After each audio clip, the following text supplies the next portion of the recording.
दोस्तों, अब तक आप लोगों ने कई तरह के भूत प्रेत और दूसरी एंटिटी की कहानियां सुन ली होंगी। यह कितनी खतरनाक होती हैं यह भी जानते होंगे। अलग अलग इलाके के अपने अपने अर्बन लेजेंड होते हैं, यह भी आपको मालूम हो गया होगा। लेकिन क्या आप जानते हैं कि कुछ अर्बन लेजेंड ऐसे होते हैं जो फिजिकल नुकसान पहुंचाने से पहले लोगों को मेंटली डिस्टर्ब करते हैं ताकि उन पर पूरी तरह से अपना कंट्रोल बना सके। मैं बात कर रहा हूँ असम के एक फेमस अर्बन लेजेंड बीरा की, जिसके पास कुछ ऐसी शक्तियाँ होती हैं और जब यह किसी के पीछे पड़ जाता है तो उसके पूरे परिवार को खून के आंसू रुला सकता है। इसकी शक्तियों के बारे में मुझे ज्यादा कुछ नहीं पता था, लेकिन जब मैंने खुद इसकी हरकतें देखी तो पता चला कि असल में बीरा होता क्या है।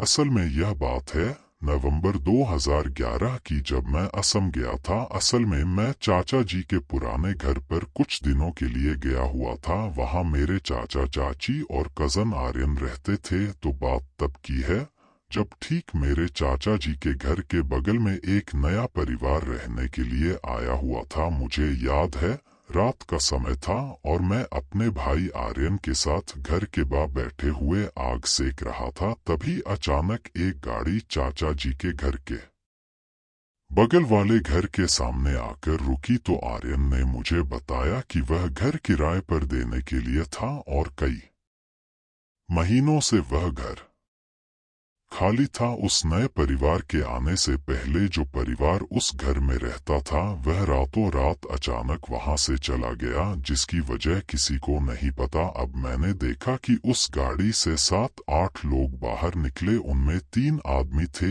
एक लड़का था जो मेरी ही उम्र का रहा होगा और 4 औरतें थी। अब जो लड़का था मेरा ध्यान उस पर गया। वह कुछ अजीब हरकतें कर रहा था, बार बार घूम घूम कर चारों तरफ देख रहा था। उसकी आंखों के नीचे काले गड्ढे पड़े हुए थे और वह छोटे बच्चों जैसी हरकतें कर रहा था। आर्यन और मैं, हम दोनों उसे देखकर थोड़ा हैरान थे। तो उसकी फैमिली उसे तुरंत घर के अंदर लेकर गई। तो आर्यन ने बोला कि यार इस लड़के को क्या हुआ। तो मेरे दिमाग में यह ख्याल आया कि भाई हो सकता है कि वह मेंटली डिस्टर्ब हो। अब उसके बाद अचानक एक आदमी घर के बाहर आया, गाड़ी में बैठा और फिर उसने गाड़ी साइड में लगा दी और फिर घर के अंदर चला गया। तो यह तो हुई उस रात की बात। अब अगले दिन क्या हुआ कि जब मैं सोकर उठा तो मुझे कमरे के बाहर से कुछ आवाजें सुनाई दी। ऐसा लगा जैसे कोई घर पर आया हो। और जब मैं बाहर गया तो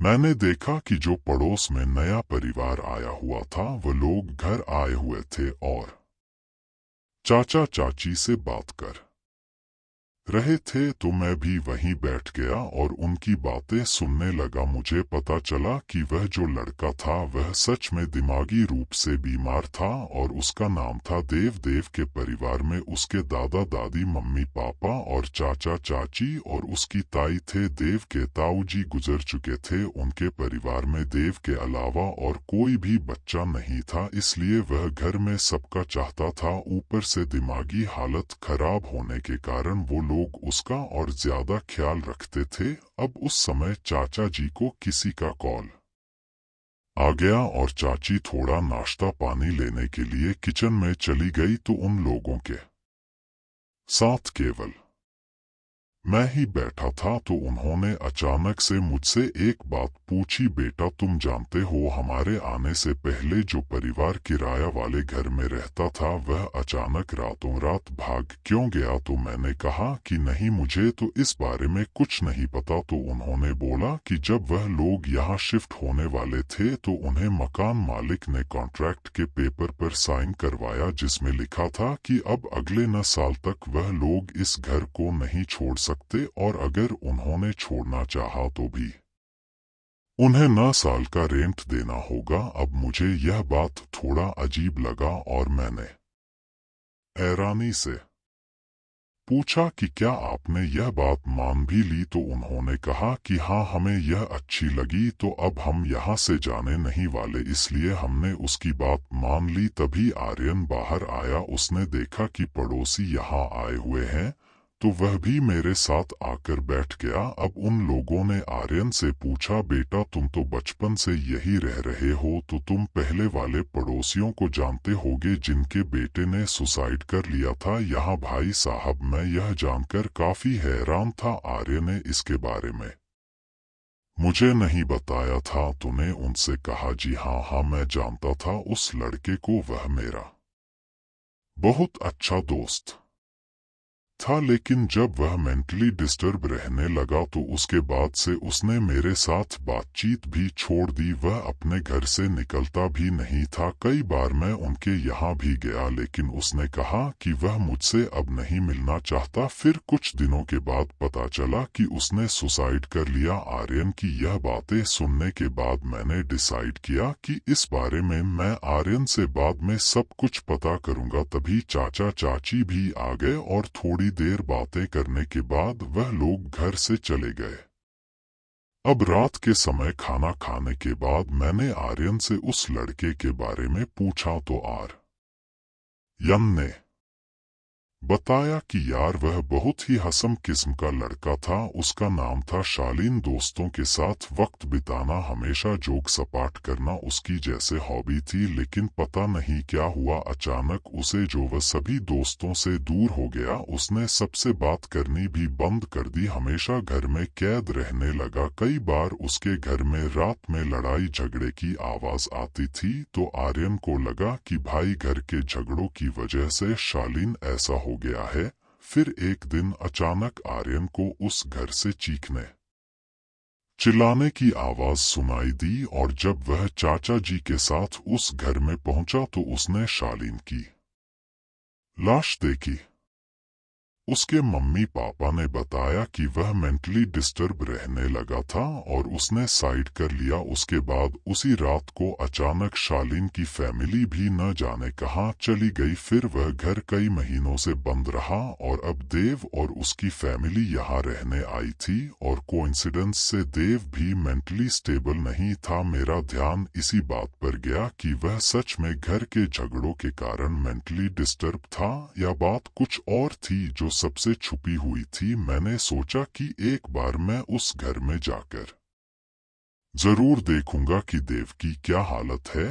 तो फिर अगले ही दिन मैं और आर्यन दोनों उनके घर गए। तब देव के दादाजी ने दरवाजा खोला और हम उनके हॉल में बैठ गए। उन्होंने पूछा कि कैसे आना हुआ, तो हमने कहा कि हम देव से मिलने आए हैं।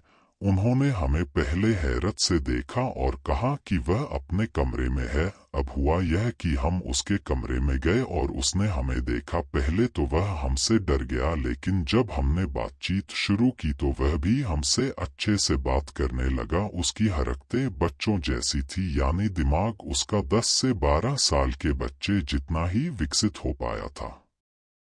उसे हमारे साथ काफी अच्छा लगा और मैंने भी उसके मम्मी पापा से उसके बारे में बात की, तो उन्होंने बताया कि बचपन में उसके साथ एक हादसा हो गया था। वह छत से नीचे गिर गया था, इसलिए उसकी यह हालत हो गई। मुझे उसकी तबीयत के पीछे का कारण नॉर्मल ही लगा, इसलिए मन में आने वाले ख्यालों को मैंने नजरअंदाज कर दिया। अब उसके बाद दे हर दिन आर्यन के यहाँ आने लगा हम दोनों से मिलने के लिए। वह काफी हंसमुख किस्म का था, बातें बहुत करता था, लेकिन अगर उसे कुछ कह दो तो जल्दी से घबरा भी जाता था। तो उसे बहुत ज्यादा प्यार से हैंडल करने की जरूरत थी। सब कुछ ठीक था उस समय तक, लेकिन फिर क्या हुआ, एक दिन की अचानक रात के 12 बजे के आसपास देव ने मेन दरवाजे की डोर बेल बजाई। मैंने दरवाजा खोला और उसे देखकर मैं हैरान हो गया कि पता नहीं आधी रात को वो क्या करने आया है। मैंने उससे यही सवाल किया तो उसने मुझसे एक अजीब सा सवाल पूछा, भैया क्या आपके पास 1 रुपए का सिक्का है? मैंने पूछा कि उसे यह क्यों चाहिए तो उसने जवाब नहीं दिया, बल्कि बच्चों की तरह पैर पटक पटक के एक रब का सिक्का मांगने लगा। अब यह देखकर मैंने उसे 1 रुपए का सिक्का दे दिया और वह भागकर घर चला गया। अब ऐसा ही हर रात होने लगा, मतलब अगले 3 से 4 दिन मैं देखता हूँ कि वह हर रात 12 बजे आता है और मुझसे रुपए का सिक्का मांगता है। जैसे ही मैं फिर 1 रुपए का सिक्का देता हूँ, वह भागकर अपने घर चला जाता है। आर्यन को यह बात मैंने बताई तो हम दोनों ने मिलकर तय किया कि उससे इस बारे में बात करेंगे। तो एक रात जब वह वापस 12 बजे वह पैसे मांगने के लिए आया तो मैं उसे कमरे में लेकर गया और आर्यन और मैंने उससे पूछा कि वह हर रात 1 रुपए का क्या करता है। तो उसने बहुत ही अजीब बात बताई हमें। उसने कहा, भैया मेरे कमरे में ना एक होल है जिसमें से एक आवाज आती है और वह मुझसे रोज 1 रुपए उस होल में डालने के लिए कहती है। वह कहती है कि जब वह 1 रुपए में उस होल में डाल दूंगा तो मुझसे दोस्ती कर लेगी और हमेशा मेरे साथ रहेगी। उसकी बात सुनकर आर्यन और मेरे होश उठ गए। हम समझ नहीं पा रहे थे कि आखिर वह कह क्या रहा है। कोई उसके साथ मजाक कर रहा है या उसकी दिमागी हालत इतनी खराब है कि वह यह सब अपने आप ही अज्जू करने लगा है, या फिर बात कुछ और ही है। अब मैं तो इसका पता लगाना चाहता था, तो मैंने उस रात उसे पैसे नहीं दिए यह कहकर कि मेरे पास रुपए का सिक्का नहीं है, तो वह तुरंत वहां से बिना कुछ बोले भाग गया। उसने मेरी बात भी नहीं सुनी। मैं उस छेद को देखना चाहता था जिसकी वह बात कर रहा था। उस समय उनके घर जाना तो ठीक नहीं लगा, तो फिर मैं और आर्यन अगले दिन उनके घर गए और देव से मिलना चाहा, पर अचानक ना जाने देव को क्या हो गया था जो उसने हमसे मिलने से इनकार कर दिया। यहाँ तक कि वह कमरे से भी बाहर नहीं आया। तो उसके पापा ने बताया कि सुबह से ही वह किसी से बात नहीं कर रहा। हमने सोचा कि हो सकता है कि हमने उसे पैसे नहीं दिए तो वह नाराज हो गया होगा और थोड़ी देर में उसका गुस्सा शांत हो जाएगा तो वह वापस बात करने लगेगा। लेकिन हुआ यह कि अगले 2-3 दिन वो दिखाई ही नहीं दिया। फिर एक दिन जब मैं और आर्यन घर के बाहर खड़े थे तो अचानक देव के पापा और चाचा देव को लेकर फौरन घर से बाहर निकले। डर के मरे दोनों के पसीने छोड़ रहे थे और हमने क्या देखा कि देव बुरी तरह से कांप रहा था। उसका पूरा शरीर जोर जोर से हिल रहा था। उसकी आंखें ऊपर की ओर चढ़ी हुई थी और मुंह से झाग जैसा कुछ निकल रहा था। हम दौड़कर उनके पास गए। देव के पापा से पूछा कि उसे क्या हो गया, तो उन्होंने कहा कि अचानक देव कुछ अजीब सी हरकत करने लगा और गिरकर ऐसे कांपने लगा, इसलिए इसे डॉक्टर के पास ले जा रहे हैं। लेकिन देव की हालत देखकर मैं समझ गया था कि उसके साथ कुछ ऐसा हुआ है जिसका उपाय कर पाना किसी डॉक्टर के बस में नहीं है। लेकिन उस समय मैंने उनसे कुछ भी नहीं कहा, क्योंकि कहीं ना कहीं मैं यह जानता था कि वह लोग ऐसी बातों पर शायद ही यकीन करेंगे। तो उस दिन तो वह लोग उसे डॉक्टर के पास लेकर गए और शाम को घर लौटे देव को लेकर। देव उस समय बेहोश हो गया था और उसके पापा और चाचा दोनों के चेहरे में एक डर साफ दिखाई दे रहा था। वह लोग घर के अंदर गए और फौरन उन लोगों ने घर को अंदर से लॉक कर दिया। उसी रात को मैं देव के बारे में ही सोच रहा था, क्योंकि मुझे नींद नहीं आ रही थी। उस वक्त रात के 2 या 2:30 बज ही गए थे। तो उस समय क्या हुआ कि अचानक से मुझे एक चीख सुनाई दी और मैं उठक बैठ गया। अब वह जो चीख थी वह किसी बूढ़े आदमी की तरह लग रही थी और वह आवाज आ रही थी देव के घर से। एक पल के लिए लगा कि उसके दादाजी को कुछ हो गया, लेकिन अगले ही पल मैंने अपने कमरे की खिड़की से देखा कि देव के दादाजी सही सलामत थे, लेकिन वह देव के पापा और चाचा के साथ देव को लेकर ही कहीं जा रहे थे और इस बार देव को रस्सी से बांध दिया गया था और उसे जबरदस्ती गाड़ी में बैठाकर कहीं ले जाया जा रहा था। यह देखकर मैं काफी डर गया। सारी रात मुझे नींद ही नहीं आई। फिर अगले दिन जब बाहर से गाड़ी की आवाज आई तो मैंने बाहर की ओर देखा और पता चला कि वह लोग देव को वापस लेकर आ गए हैं और उनके साथ था एक तांत्रिक। मैंने फिर आर्यन को सारी बात बताई और फिर हम दोनों भागकर उनके घर गए। उनके घर के हॉल में ही पूरी फैमिली खड़ी थी। देव बेहोशी की हालत में सोफे पर पड़ा हुआ था और उसकी बॉडी को लोगों ने जंजीर से बांध दिया था। वह तांत्रिक पूरे घर को अच्छे से देख रहा था। तब मैंने चुपचाप देव के पिता से पूछा कि देव को क्या हुआ है, तो उन्होंने मुझे चुपचाप खड़े रहने को कहा। मैंने फिर कुछ नहीं बोला। उस तांत्रिक ने अपनी भारी भरकम आवाज में कहा, लहसुन लेकर आओ। देव की मम्मी फिर तुरंत लहसुन लेकर आई और तांत्रिक ने छिले हुए लहसुन को देव की नाक के पास रख दिया। फिर अचानक शायद उसकी खुशबू सूंघ कर देव को कुछ होने लगा और वह छटपटा नहीं लगा। वह फिर से उठकर बैठ गया पर उसकी बॉडी पूरी तरह से हिल रही थी, जैसे कि उसकी बॉडी को किसी ने पजेस्ट कर लिया हो। दिन के समय में भी वह बहुत ज्यादा ताकतवर लग रही थी। तो मैंने सोचा कि रात को वह देव का क्या हालत करती होगी। फिर मैंने देखा कि देव ने वापस से अपनी आंख ऊपर की तरफ चढ़ा ली और एक अजीब सी आवाज में बोला, मैं इसको नहीं छोड़ूंगा। कोई नहीं निकाल सकता मुझे इसके शरीर से। जाऊंगा तो उसे लेकर ही जाऊंगा। अब वह आवाज जो थी वह बूढ़े आदमी की तरह लग रही थी। तांत्रिक ने उससे पूछा कि क्या मकसद है तेरा, तो उसने कुछ नहीं बोला। इसके बाद तांत्रिक ने क्या किया कि उसने अपने झोले से एक लाल धागा निकाला और उसे देव के हाथ पर लपेटने की कोशिश की। लेकिन हुआ यह कि जैसे उस तांत्रिक ने देव का हाथ पकड़ा वैसे ही देव गुस्से में उठा और उसने उस तांत्रिक को इतनी जोर से थप्पड़ मारा कि तांत्रिक 2 बार घूम के नीचे जमीन पर गिर पड़ा। उसके बाद पास में ही एक लाठी पड़ी थी, उसी से वो तांत्रिक को जोर जोर से पीटने लगा। उसके पापा, चाचा और हम दोनों भाई भी उसके पास जाने से कांप रहे थे। इतनी बुरी हालत हो गई थी उसकी। पर फिर कैसे भी करके उसके दोनों हाथों को पकड़ा गया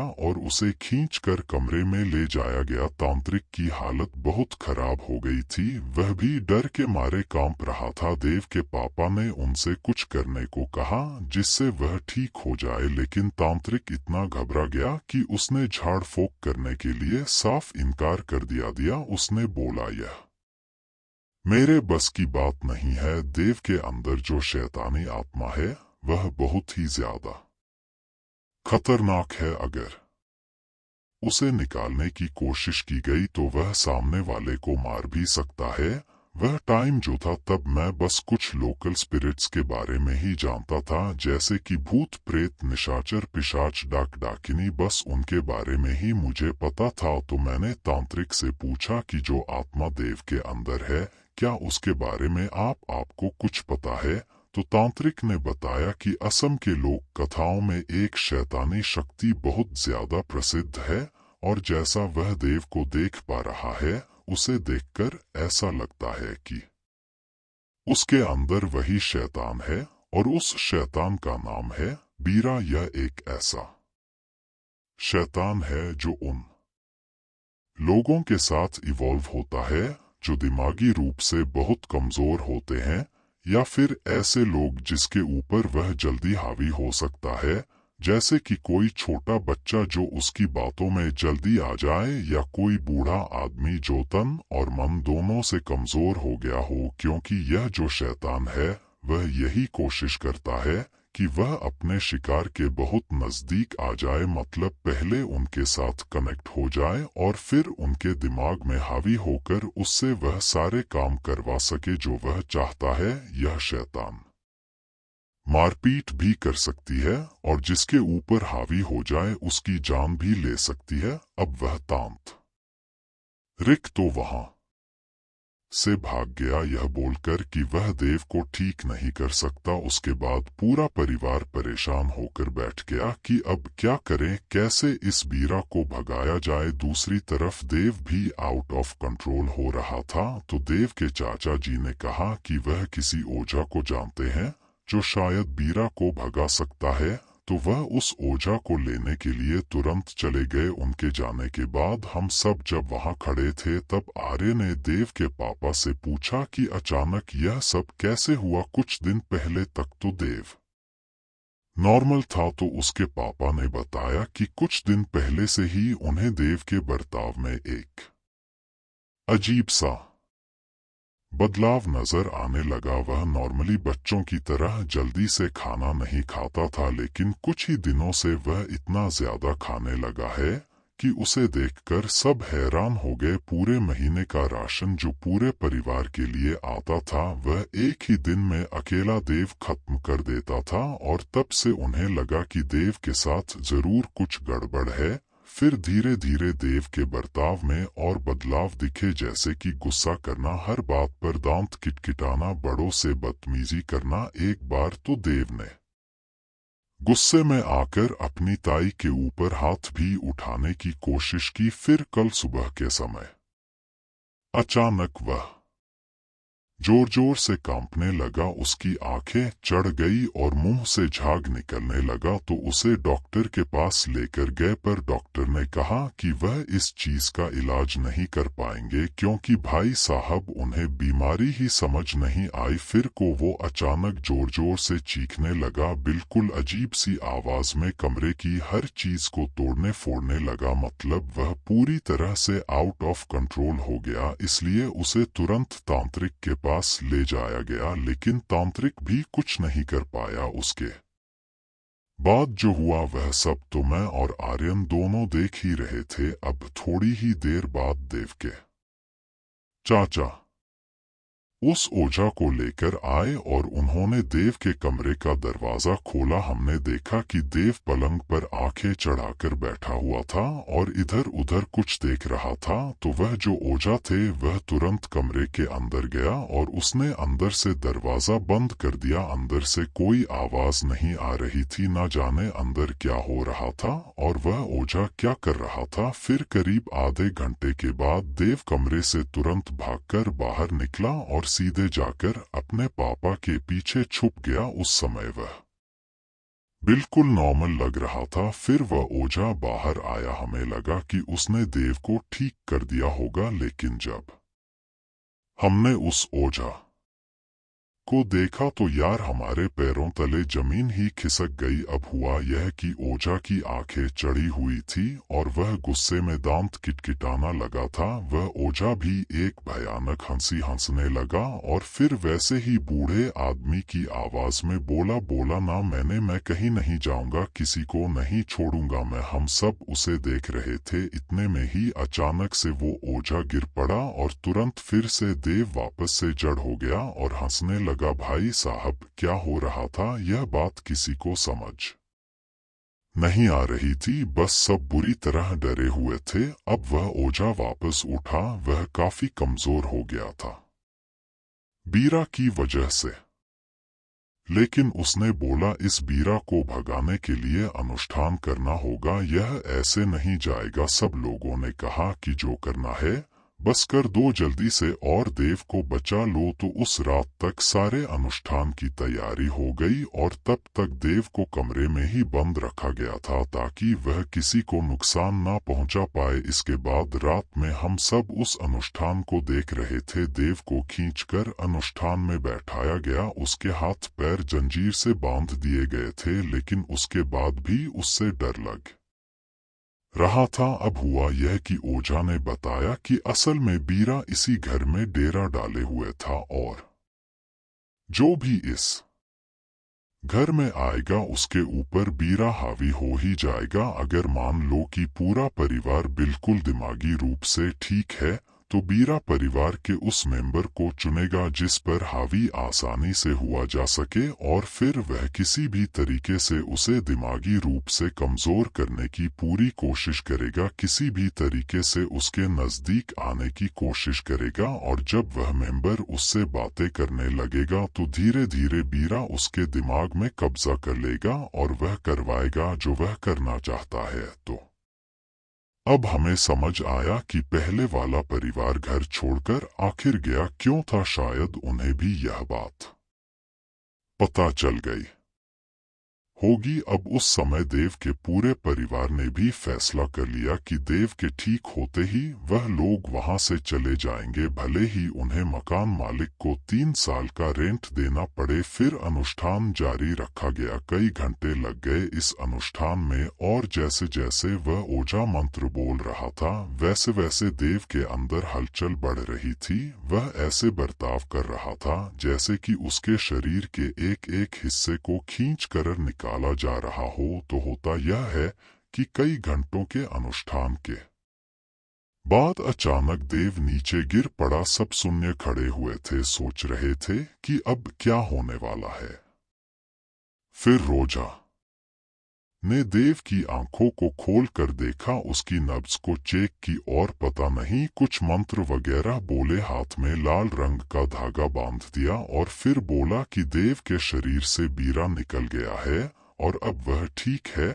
तो यह सुनकर सबको राहत की सांस मिली। देव को कमरे में ले जाया गया। थोड़ी देर में उसे होश आया तो हमने देखा कि वह सच में नॉर्मल हो गया था। फिर उसके मम्मी पापा ने पूछा कि उसके साथ क्या हो रहा था, तो उसने अपने कमरे के कोने की तरफ इशारा किया। वहां एक छेद बना हुआ था छोटा सा, और देव ने बताया कि उसमें से एक आवाज आती थी जो रोज एक रुप उस छेद में डालने के लिए कहती थी। वह कहती थी कि जब देव रोज एक रुप उस छेद में डाल देगा तो वह उससे दोस्ती कर लेगी और हमेशा उसके साथ रहेगी। तो देव हर रात मुझसे पैसे लेकर उसमें डालता रहा और बदले में बीरा देव से बातें करता था। फिर एक रात बीरा उस छेद से बाहर आया। देव ने बताया कि वह दिखने में 8 फुट के दुबले पतले बूढ़े आदमी के जैसा था, लेकिन उसके शरीर पर काले भूरे बाल थे। सर से लेकर पांव तक। उस रात के बाद बीरा हर रोज उस छेद से निकलकर देव के साथ खेलने लगा। देव उसके साथ खुश रहने लगा था, उसको उसके साथ अच्छा लगता था और इसी का फायदा उठाकर बीरा उस पर हावी हो गया। लेकिन सब खुश थे कि चलो सब कुछ ठीक हो गया था। अब उनके मन में यह आया कि अगर सब कुछ ठीक हो गया है और बीरा चला गया है तो भाई घर छोड़कर जाने की कोई जरूरत ही नहीं है। तो वो लोग वहीं रहने लगे। अब वह सब होने के 2 दिन के बाद ही मैं अपने घर वापस आ गया। तो मुझे नहीं पता कि वहाँ एग्जैक्टली हुआ क्या था, लेकिन घर आने के ठीक 3 दिन के बाद मुझे आर्यन का वापस से कॉल आया और मुझे क्या पता चला कि देव तो उस अनुष्ठान के बाद ठीक हो गया था, लेकिन बीरा असल में उस घर से कहीं गया ही नहीं, बल्कि जब उसे देव के शरीर से बाहर निकाला गया तो उसने तुरंत देव की ताई को पोजेस कर लिया। मतलब इधर वह देव के शरीर से निकला और तुरंत उसने उसकी ताई के शरीर में प्रवेश कर लिया। लेकिन अब जो उसकी ताई थी वह देव के ताव के गुजरने के बाद थोड़ा डिप्रेस्ड हो गई थी, इसलिए बीरा ने उसको पजेस्ट कर लिया। वह भी देव की तरह हरकतें करने लगी, आंखें चढ़ा के बात करने लगी। फिर वह जो ओझा था उसने कहा कि दोबारा फिर से एक क्रिया करनी होगी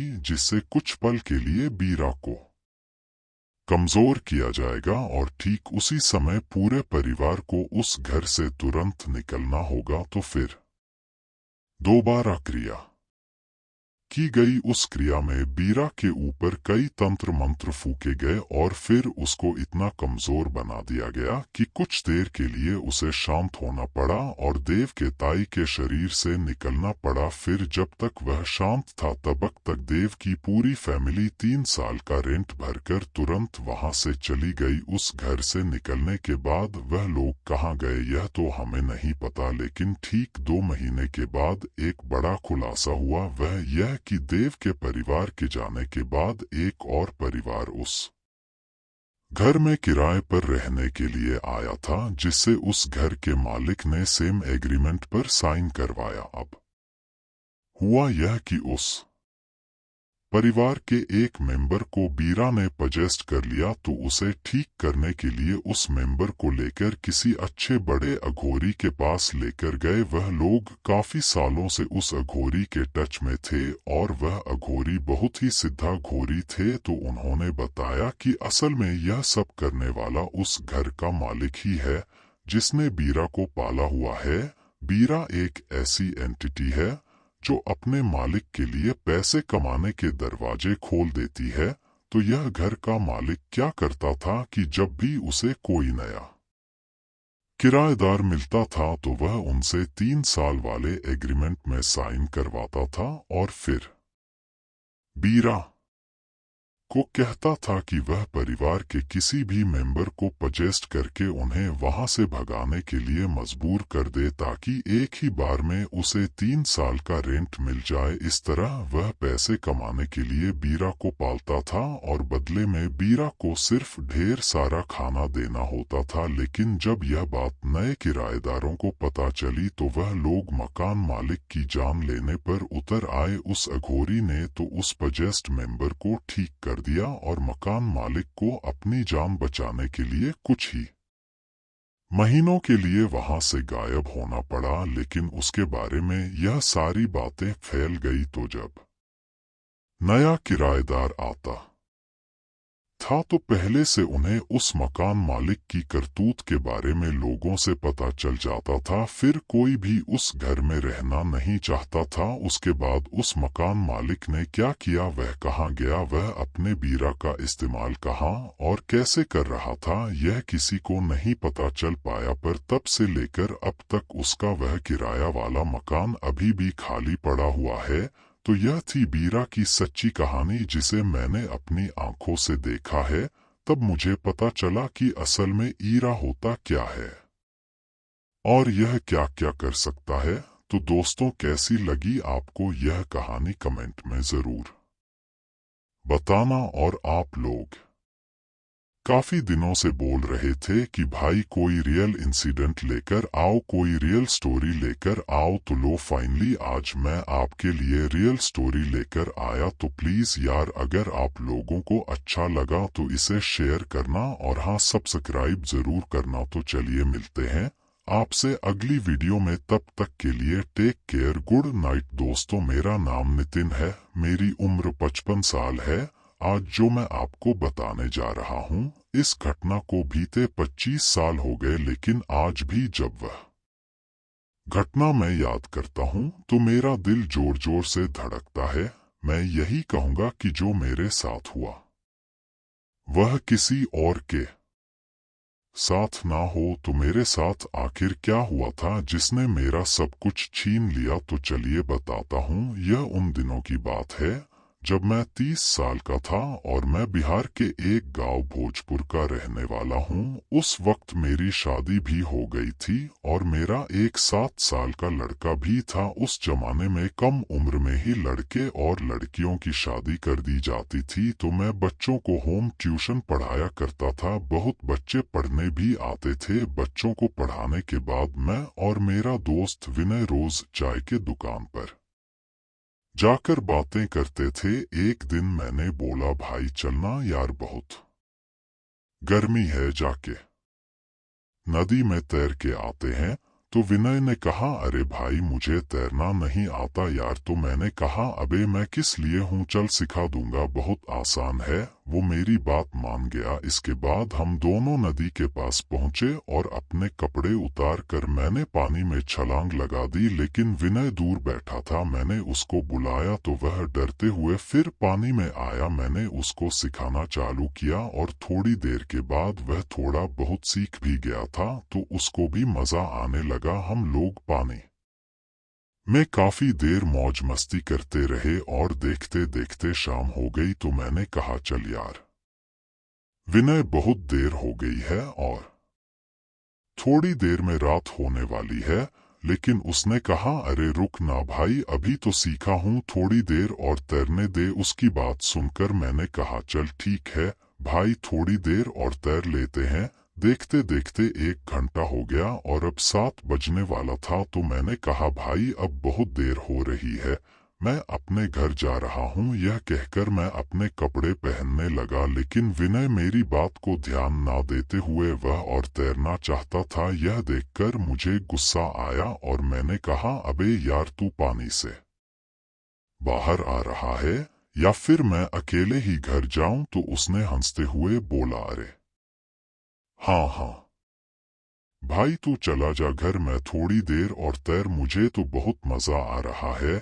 यह सुनकर मुझे बहुत तेज गुस्सा आया, ऊपर से रात भी हो रही थी। मैं मुड़कर जाने लगा। मैं थोड़ा आगे बढ़ा ही था कि तभी उसके चिल्लाने की आवाज आने लगी। मुझे लगा कि वह मजाक कर रहा होगा, लेकिन जब आवाज आनी बंद हो गई तो मैंने पीछे मुड़कर देखा, लेकिन मेरे होश उड़ गए क्योंकि पानी में विनय नहीं था। अब मेरी हालत खराब हो गई। मैंने उसे चिल्लाया, अरे भाई विनय कहाँ है? मैं तेजी से भागा और पानी में कूद गया और पानी के अंदर विनय को ढूंढने लगा, लेकिन अंधेरा होने के कारण ज्यादा कुछ दिख भी नहीं रहा था। फिर मैं और अंदर गया तो मुझे विनय मिल गया। मैंने उसको खींच कर बाहर लाया। उसका शरीर पूरी तरीके से फूल चुका था। जब मैंने उसको बाहर निकाला तो मेरी चीख निकल गई, क्योंकि विनय के मुंह और नाक और कान में छोटे छोटे पत्थर भरे हुए थे और उसकी आंखें भी निकल गई थी।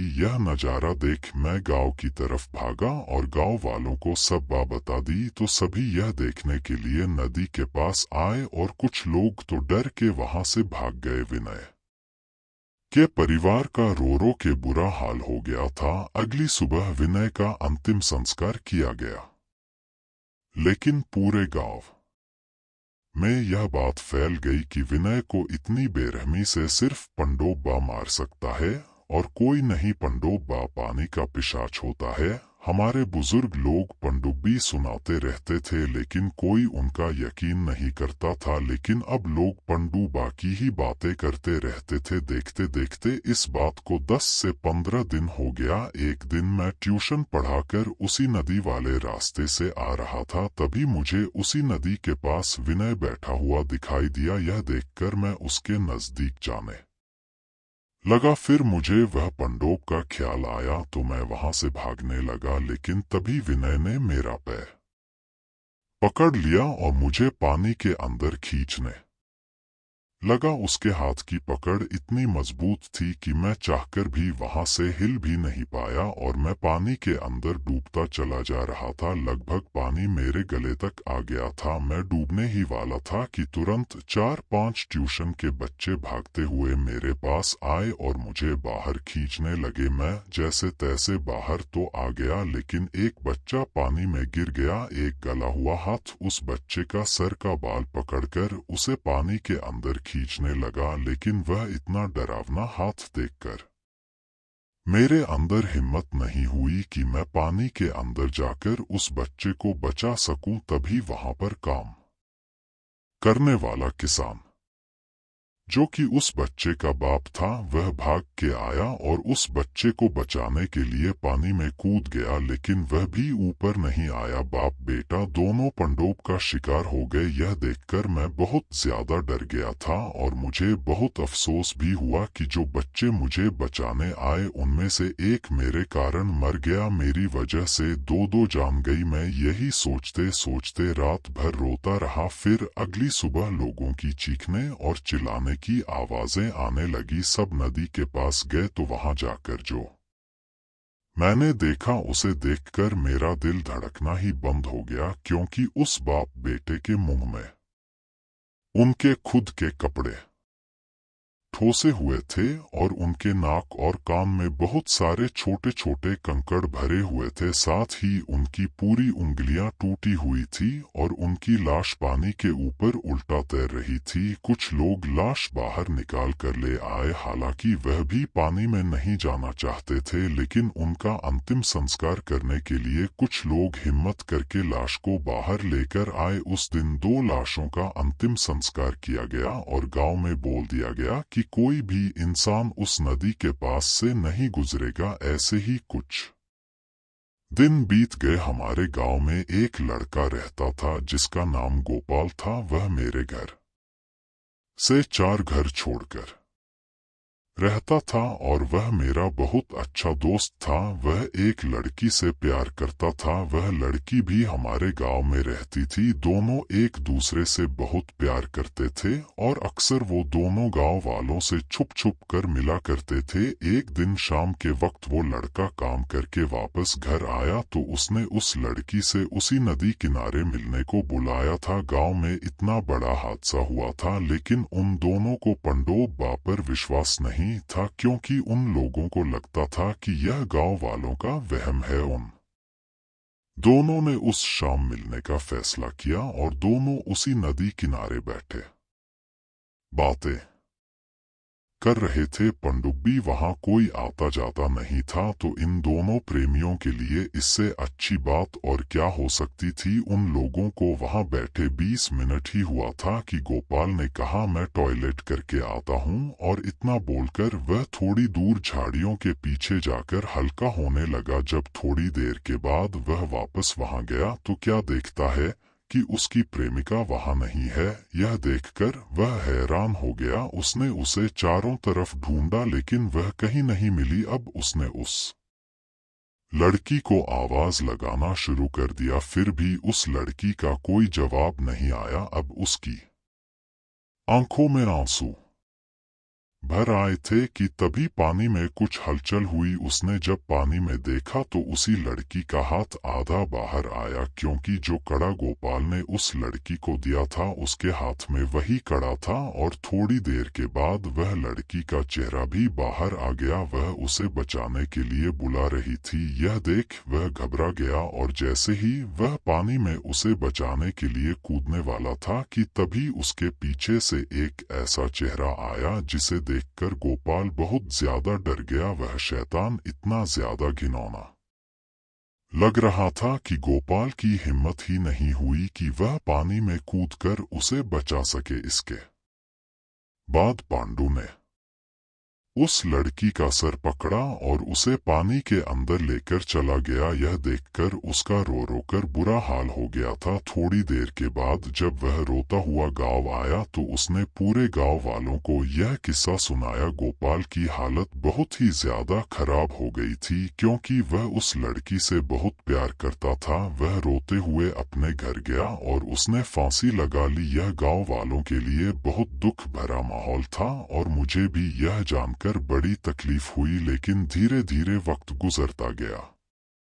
और इस बात को लगभग सब भूल गए। जब मैं एक दिन ट्यूशन पढ़ा रहा था और मैं खाना लाना भूल गया था, तो मैंने अपने बेटे को अपने घर पर भेजा और बोला कि बेटा मम्मी से बोल देना कि मुझे टिफिन पैक करके दे दे, और हाँ याद रखना कि उस नदी वाले रास्ते से मत जाना, दूसरे रास्ते से जाना। मेरा बेटा दूसरे वाले रास्ते से घर गया और थोड़ी देर में टिफिन पैक करवा कर वापस आने लगा, लेकिन था तो वह बच्चा ही और वह यह भूल गया था कि मैंने उसे नदी वाले रास्ते से जाने के लिए मना किया था और वापस आते समय वह नदी वाले रास्ते से ही आ रहा था। इधर मैं बच्चों को ट्यूशन पढ़ा रहा था कि तभी 2 किसान भागते हुए आए और बोले, अरे नितिन भैया, आपका बेटा पानी में डूब गया। यह सुनकर मेरे पैरों तले जमीन ही खिसक गई। मैं भाग के नदी के पास गया, वहां लोग इकट्ठा खड़े थे। मैं जाकर सीधा पानी में कूद गया और अपने बेटे को ढूंढने लगा। पानी में काफी देर तक ढूंढने के बाद मेरा बेटा मुझे पानी के गहराई में मिला। मैं उसको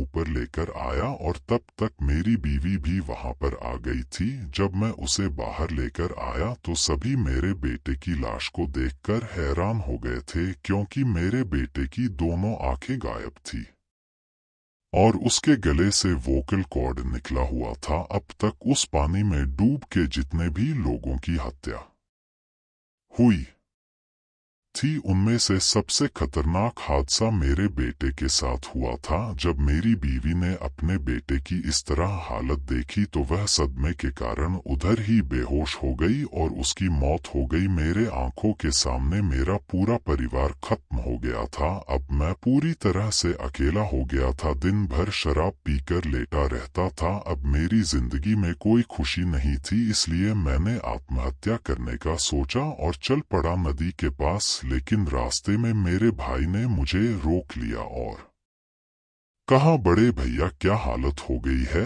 आपकी? दरअसल मेरा भाई शहर में छोटा सा बिजनेस करता था और वह कभी कभार घर आता था। वह आज घर आया, फिर मैं उसके गले लगकर रो पड़ा। शिवम मेरे भाई, सब कुछ खत्म हो गया है। तेरी भाभी अब इस दुनिया में नहीं रही। यह बोल के मैं और तेज तेज रोने लगा। शिवम यह सुनकर दंग रह गया। तो शिवम ने कहा, भैया क्या आप मजाक कर रहे हो? तो मैंने कहा, नहीं शिवम, उस पंडोब ने मुझसे मेरा सब कुछ छीन लिया है, इसलिए मैं आत्म करना चाहता हूँ। तो मेरे भाई ने कहा, नहीं भैया, आत्महत्या करना कायरों का काम होता है, चलिए घर आप। यह कह शिवम मुझे घर ले गया। शिवम के साथ उसका बेटा भी आया हुआ था और जब उसे सारी बातें पता चली तो उसने पूछा, चाचा यह पंडोब क्या होता है?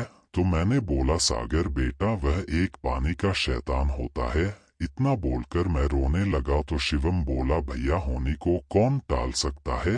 खैर हमें भगवान पर विश्वास रखना चाहिए, क्योंकि उनके फैसले के सामने किसी की भी नहीं चलती है। यह सुनकर मैं थोड़ा शांत हुआ। गांव के लोग एक बाबा को लेकर आए ताकि वह पंड उब्बे को हमेशा के लिए खत्म कर दे। बाबा आए और नदी के पास खड़े हुए और बोले, यह पंडोब किसी के हाथ इतनी आसानी से नहीं आएगा।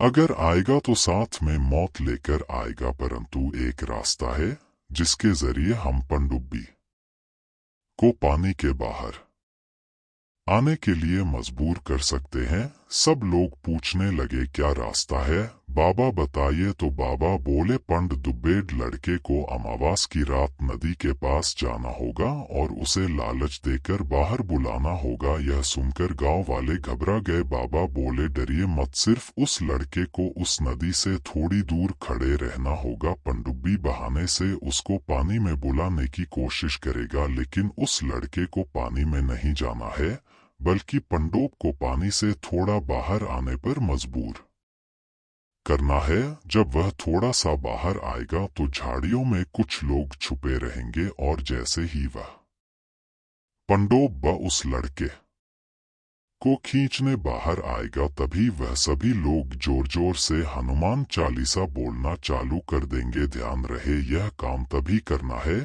जब पंडोब पानी के बाहर होगा। जब वह बाहर होगा तब हनुमान चालीसा सुनते ही उसकी शक्तियां कम होती जाएंगी, फिर वह पानी में वापस नहीं जा पाएगा। फिर मैं आके उसको भस्म कर दूंगा। अब 2 दिन बाद अमावस की रात है, तब तक फैसला कर लो कि कौन सा जवान लड़का उस पंडोब को बाहर निकाल पाएगा। और ध्यान रखना, जरा सी भी गलती की तो उसकी जान भी जा सकती है।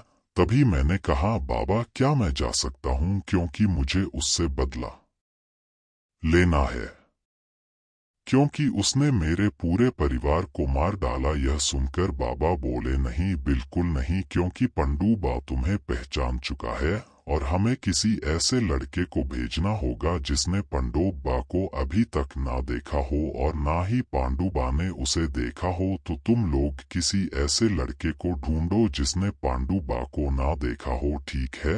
अब मैं चलता हूँ, अमावास की रात तक सब कुछ तैयार रखना। यह कहकर वह बाबा वहां से चले गए। हमारे गांव में बहुत से जवान लड़के थे, लेकिन किसी की हिम्मत नहीं थी कि वह नदी के पास खड़े होकर अपनी जोखिम में डाले। सब कह रहे थे, मैं नहीं जाऊंगा, मैं नहीं जाऊंगा। तब सागर ने कहा, मैं जाऊंगा चाचा। मैं यह सुनकर दंग रह गया और बोला, बेटा सागर, मेरे पास अब कोई नहीं है। अब तुझे कुछ हो गया तो मैं नहीं जी पाऊंगा। सागर बोला, डरिए मत, मैं संभाल लूंगा और बदला भी लेकर रहूंगा। अमावस का दिन भी आ गया। सब गांव वाले भी तैयार थे और वह सभी चारों दिशा में नदी से थोड़ा दूर झाड़ियों में छुपे हुए थे और सागर भी तैयार था। इतने में बाबा आए और बोले, बेटा उसकी आंखों में मत देखना, जाओ अब खड़े हो जाओ, हम सब दूर खड़े रहेंगे और हाँ, डरना मत और उसको बाहर बुलाने की कोशिश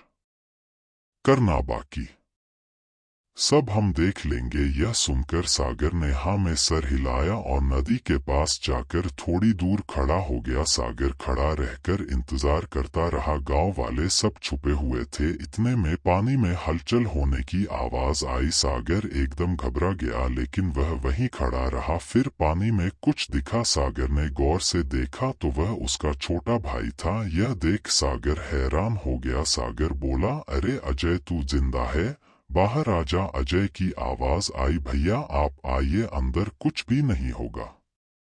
आइए, मेरा पैर फंस चुका है, मुझे बाहर निकालिए। यह सुनकर सागर जल्दी से अजय के पास भागा। इतने में बाबा चिल्लाने लगे, नहीं मत जाना, वह छलावा है, वापस आओ। यह सुनकर सागर रुक गया और पलट के हैरान होते हुए बाबा को देखने लगा। और जब तक वह वहां से भागने वाला था कि तभी अजय ने उसको गले लगाकर पानी में लेकर कूद गया। क्योंकि सागर भागते भागते पानी तक पहुंच चुका था, इसलिए वह वापस भाग भी नहीं सका। यह सब देख के लोगों की चीख निकल गई। तुरंत बाबा ने कहा, अरे मूर्खों, हनुमान चालीसा पढ़ो। गांव वालों ने ऐसा ही किया। फिर बाबा सीधा नदी में कूद गए और कुछ देर बाद सागर को उठाकर ले आए। यह देख के शिवम रोने लगा, लेकिन बाबा ने कहा, घबराने की जरूरत नहीं, यह मरा नहीं है, मैंने इसको ऐन वक्त पर खींच लिया और थोड़ी देर में इसको होश भी आ जाएगा। और तुम सभी कान खोलकर सुन लो, इस नदी के पास आइंदा कोई नहीं जाएगा। पंडदुबा अब सतर्क हो चुका है,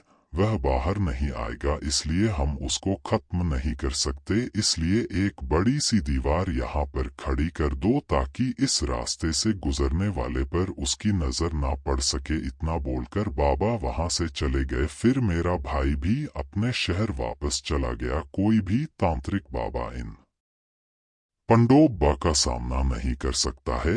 एक बार पंडोब बा को देखने वाला जिंदा नहीं बचता। इन हादसों के बाद उस नदी के पास बड़ी सी दीवार खड़ी कर दी गई ताकि कोई वहां ना जा पाए। दोस्तों, कभी भी सुनसान नदियों के पास मत जाना और अपने बच्चों का ध्यान रखना, क्योंकि पांडु ने मेरा सब कुछ छीन लिया था। अब मैं अकेला ही जी रहा हूँ और अपनी मौत का इंतजार कर रहा हूँ कि कब मैं मरूंगा और अपने बीवी और बेटे के पास जाऊंगा। तो यह बात साल 1980 की है।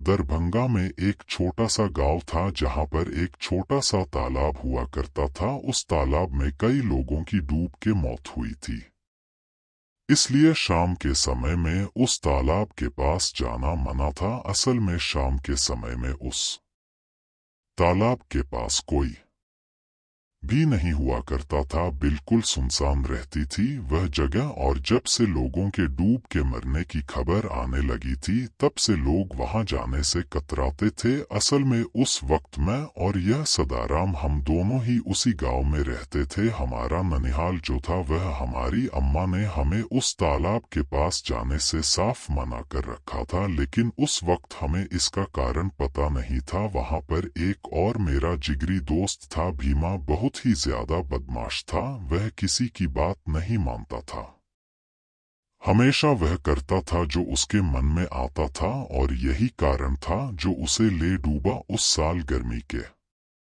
दिनों थे तो मैं और सदाराम वहां गए हुए थे। वह तालाब मेरे गांव से 1 किलोमीटर की दूरी पर था और हमारा वहां जाना मना था। मुझे याद है उस साल उस तालाब में बहुत लोगों की डूबकर मौत हुई थी और उसका कारण कोई हादसा नहीं था बल्कि पांडुबा था। बहुत सारी कहानियां प्रचलित है पांडुबा के बारे में और कहा जाता है कि यह वह लोग होते हैं जिनका जीवन बड़ा ही दुखदायी था और इनकी मौत डूबने के कारण हुई थी। पंडोब पानी में रहने वाले भूत होते हैं जो कभी भी पानी से बाहर नहीं आते लेकिन जो इनके निवास स्थान के पास ज्यादा समय तक रहता है और जिस पर इनकी नजर पड़ जाती है उन्हें यह खींच कर पानी में ले जाते थे और मार देते थे। उस समय गांव में एक हकीम रहा करते थे जिनके बच्चों ने उन्हें काफी बेरहमी से मारा था और फिर बेहोशी की हालत में उन्हें उस तालाब में जा फेंका। उसके बाद उनकी मौत हो गई पानी में डूबकर। बस तब से तालाब में डूबकर मरने वाले लोगों की संख्या बढ़ी। मुझे वह दिन अच्छे से याद है। मैं सदाराम और भीमा गाय चराने के लिए जंगल में गए थे। वह जंगल तालाब के पास ही था। जंगल से जानवरों को चराते हुए हम घर लौट ही रहे थे। उस समय शाम हो चुकी थी। बाकी लोग जो जानवरों को चराने के लिए आए हुए थे वह सब घर जा चुके थे। जगह बिल्कुल सुनसान पड़ा हुआ था। घर आते समय वह तालाब अच्छे से देखा जा सकता था। हम तीनों वापस लौट ही रहे थे कि वास आते समय भीमा उस तालाब के पास रुक गया। तो मैंने कहा, क्या हुआ भीमा, अचानक क्यों रुक गया तू? तो वह बिना कुछ बोले ही उस तालाब की तरफ जाने लगा। वह तालाब सच में बड़ा ही रहस्यमय दिखाई दे रहा था। वहां के पानी का रंग भी बिल्कुल बदल चुका था क्योंकि पानी ठहरा हुआ था और खराब हो चुका था। उसका पानी काला नजर आता था और काफी बदबू भी आने लगी थी उस पानी से। तो जानवर भी पानी पीने के लिए वहां पर नहीं रुकते थे। न जाने भीमा को क्या मस ती सूझी कि वह पानी में उतर गया और एक पत्थर के ऊपर बैठ गया। मैंने उसे कहा कि यहाँ बैठना खतरनाक हो सकता है, लेकिन वह माना नहीं। वह बोला कि मैं चल चल कर थक गया हूँ, आओ थोड़ी देर यहीं बैठ जाते हैं। मैं भी बहुत ही ज्यादा थक गया था तो सोचा कि वहां जाकर बैठ जाऊं। फिर मैं और सदाराम हम दोनों साथ में बैठ गए, लेकिन पानी से हम दोनों काफी दूर थे। काफी समय तक हम तीनों वहां बैठे रहे लेकिन वहां कुछ भी नहीं हुआ। फिर मुझे लगा कि शायद यहाँ पर जो लोग मरे हैं वह किसी हादसे का शिकार हुए होंगे, पर ऐसा था नहीं। अंधेरा छाने लगा था तो मैंने कहा कि चल भीमा घर चलते हैं यार। घर वाले परेशान हो रहे होंगे, लेकिन भीमा ने मेरी बात नहीं सुनी और तालाब में पत्थर फेंकने लगा। उसे ऐसा करने में बड़ा मजा आ रहा था। मैंने कई बार उसे आवाज दी लेकिन वह सुनने का नाम ही नहीं ले रहा था। मैंने सदाराम से कहा कि चल यहाँ से हम चलते हैं यार, भीमा का जब मन होगा वह आ जाएगा। फिर हम वहां से जाने के लिए निकले ही थे कि अचानक से मेरी नजर भीमा के ठीक बाजू में बैठे हुए एक बूढ़े आदमी पर गई जो न जाने कहां से वहां पर आ गया था। वह एकटक होकर भीमा को निहार रहा था, लेकिन भीमा को बिल्कुल भी होश नहीं था कि उसके बगल में ही वह बैठा हुआ है।